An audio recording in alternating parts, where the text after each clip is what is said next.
So, hey guys, welcome to a video where I'll be explaining you how to prepare a pack for your Himalayan trek. So, I am I'm going on Kuari Pass trek tomorrow, and I've already done Kedarkantha and Brahmatal, so I have a bit of knowledge on what you should pack and how you should pack it. So, let's get started. So the first thing is I've taken I've taken 5 full sleeves and hoodies. So why is that? Is because it is damn cold up there if you're going in winters or December, November months. So this will help you wear as the outside layer while you are trekking. So trekking produces a lot of heat. Trekking produces a lot of heat from your body, so you won't need all the winter wear while trekking, but you do need, like, it will be cold, so you do need to like make sure you have full clothes, full and full. So we have full sleeves and hoodies because they are thick, and then a couple of like half sleeves just to wear as an inner layer. Like, so in Himalayan treks you will be wearing multiple layers. One layer won't suffice you, so just for an inner layer I have picked up like a couple of matching half sleeves, and then I have 4 joggers with me. So jeans is pretty much useless on an Himalayan trek because jeans doesn't give you the flexibility to trek. It will be a trek, it won't be a hike, it will be a trek. So make sure you carry proper track pants or joggers in that case. And I've taken 4 because Kuari Pass is a 4-day trek, so that means I'll be up in the mountains for 4 days. So I do need like 4 pair of clean track pants or joggers because clothes don't dry up there, and I need a jogger for every day. And since I'm spending a lot of days, so going to an Himalayan trek, which is not often I'll be doing in a year, so I've taken like so many clothes, like a different cloth for each day because I do need good photos, right? So that is that. And I have taken few hand towels because those are very handy to wipe off sweats or in any of the case, right? So that is that. A towel to, if you want to bath in the base village. So for me, base village is the Josimat, and for Kuari Pass trek. And if you are doing Kedarkantha, it is going to be, so if you are doing Kedarkantha, it is going to be Sankri, and if you are doing Brahmatal, it is going to be Lohajang. Similarly, so in the lodge you will have hot water and all those things. So a towel is useful there. So this has a upper and lower raincoat which I purchased from Decathlon. It cost 1100, and trust me, those are very very handy. So in Himalayan trek it might rain or it might snow, so you do need to protect yourself. There are 2 options. You can have a raincoat or a poncho. So I already have a raincoat, so I did not buy a poncho, and that is enough. And if you don't have either of them, you can easily rent a poncho at the base village, which will cost you like 150 to 200 rupees for the entire trek, the rent price. So I have like 5 to 6 kerchiefs. I have 6 socks. So I need a clean pair of socks for each day. And if it gets wet, or if someday I am wearing 2 pair, and if it gets wet, it won't dry. So I need extra my undergarments.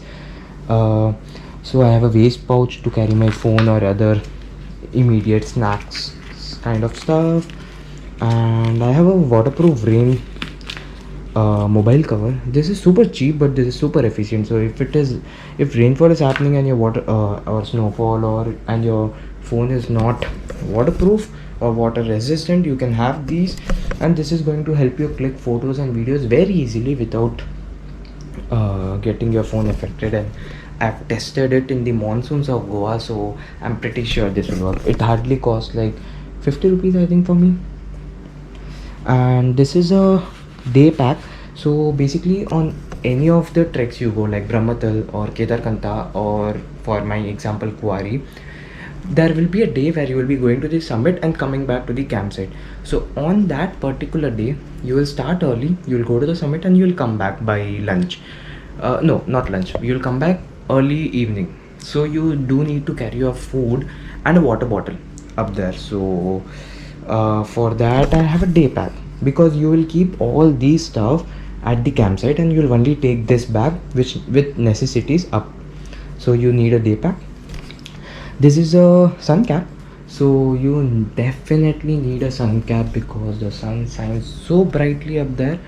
You will not imagine, like, being in an urban city, it is nothing. Chennai's sunshine is nothing when compared to an Himalayan sunshine. The sun shines brightly, so make sure you have a sun cap. I've been reading this book by Amish Tripathi. This is the Ramachandra series, book 4, War of Lanka, and I'm addicted to it right now, so I'm carrying this to read on my train journey or the campsites. I'll come back to this later. So the winter wear. So this is a puff padded jacket from Decathlon. It folds very nicely. So they say that it will help me protect against -5 degree, which is more than enough, I think, because I'll be wearing multiple layers inside, and then I'll be wearing the padded jacket. So this costed me 2,200. With cap it is 2,700.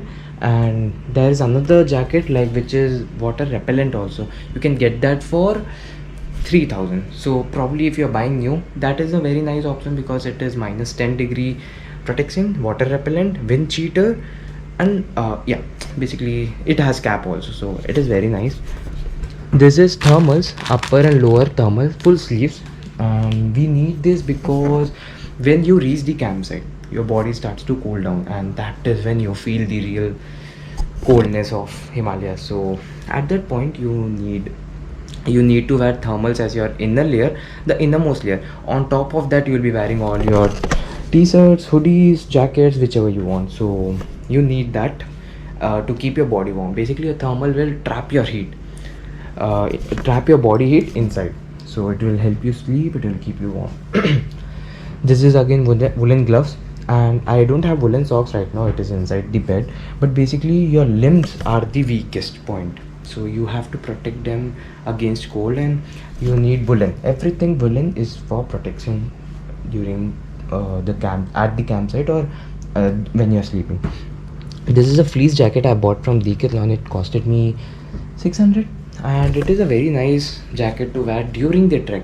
So if you're wearing a full sleeve t-shirt and if you are still feeling cold, instead of wearing a padded jacket, you can opt for a fleece jacket, which will serve the purpose definitely. Even if you're trekking in -1, -5 degree, this two combination, that is full sleeve t-shirt and a fleece, will suffice.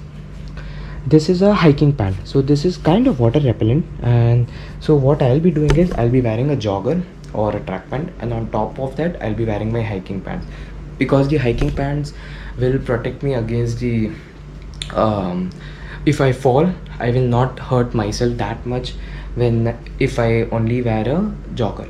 So, and also if it snows or if there is a rainfall, this is kind of water repellent, so that will help. This is a woolen cap, which is also called as beanie. It is going to protect my head as well as my ears.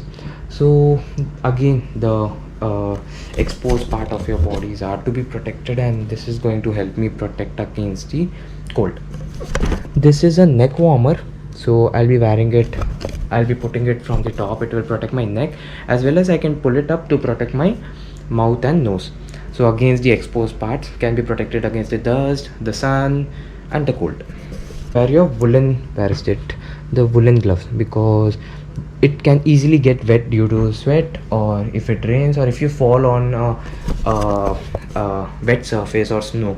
And woolen things, if it gets wet, you are gone, it won't dry, and you need the woolen things to protect you against the cold, to keep you warm. So for that we have that gloves that will provide enough heat for you. And if you keep your hand on the snow, it is not going to get wet nor wet your hands, or the gloves won't stay wet. So we need that during trekking. So yeah, so these are the personal things which I have. Indian flag to hoist at the summit, and sunglasses. So this is again single most important thing, because as I said, the sun rays are very, very sharp up there, and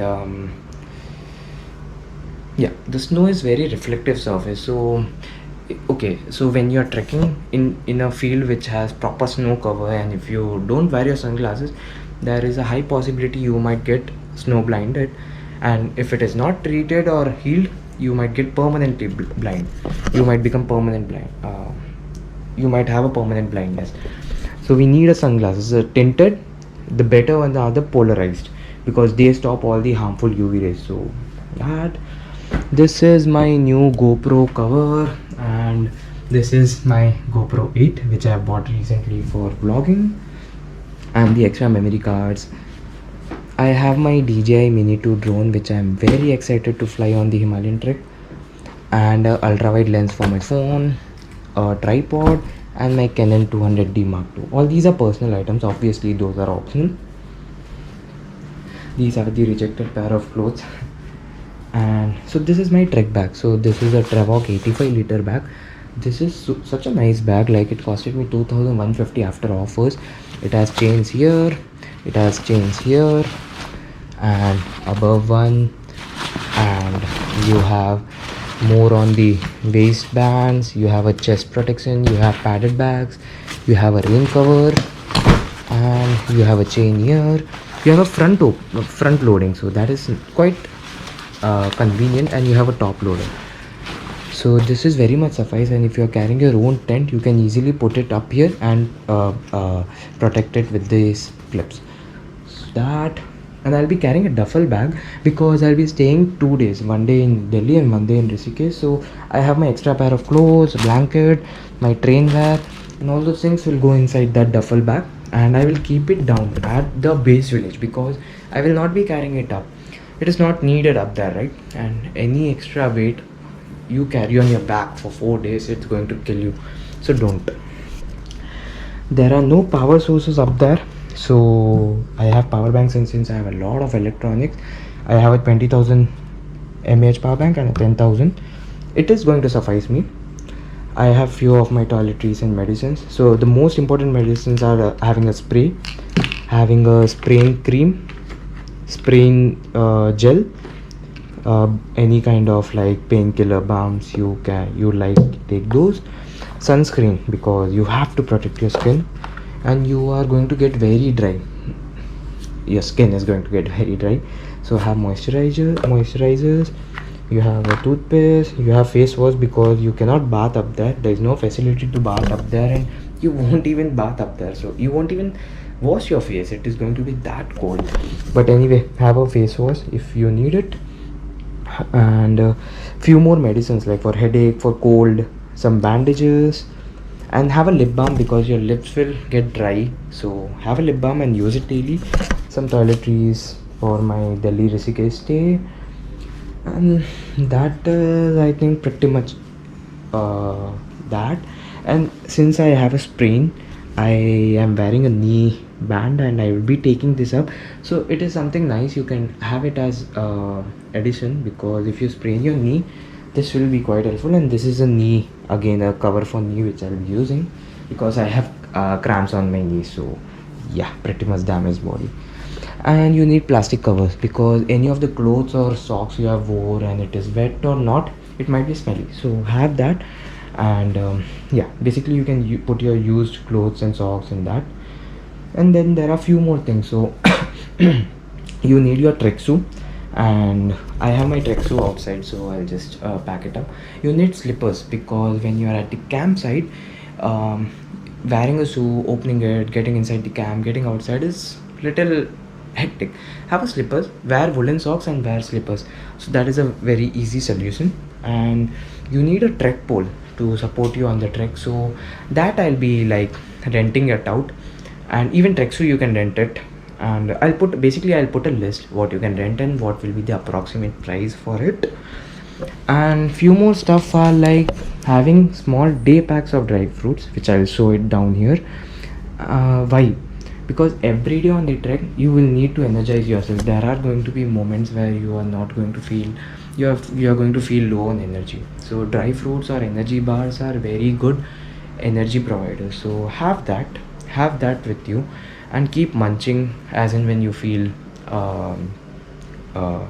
low on energy, and it is going to give an instant and health. It is healthy food, so have that. And you need to have an insulated water bottle, which I like put it down here. Why? again, because so on the first trek, the Kedarkantha trek, I took a plastic bottle and it froze. It basically froze. I did not have water, but my friends were very nice to lend me bottles. But basically, yeah, have an insulated bottle because water up there is going to freeze, because it is like -5 -10. So have a insulated water bottle which will give you at least normal water, if not hot water, at least normal water for you to like consume during the trek. And make sure every 20-25 minutes you keep sipping the water. Don't fill your stomach with water. Keep sipping, like take 2 sips every 20-30 minutes interval, because that is what is going to give you energy, and you'll not feel tired out, or you won't like feel uncomfortable while trekking. So that, and if I missed any other thing, I'm going to put it now, and I'm going to give a list of all the things you need. I have a list prepared. So that, and be physically fit. Yep. So bye. And so I'll also put a link down below to my reference articles of the stuffs you should take, and I'll also pause this and I'll also put a screen here explaining all the things you need with that. And my articles will have a reference to how my experience was, and if you're renting stuff from like your base village, how much it will charge you approximately, and what and all you can rent. So all that information will be here. You guys can take tips from that.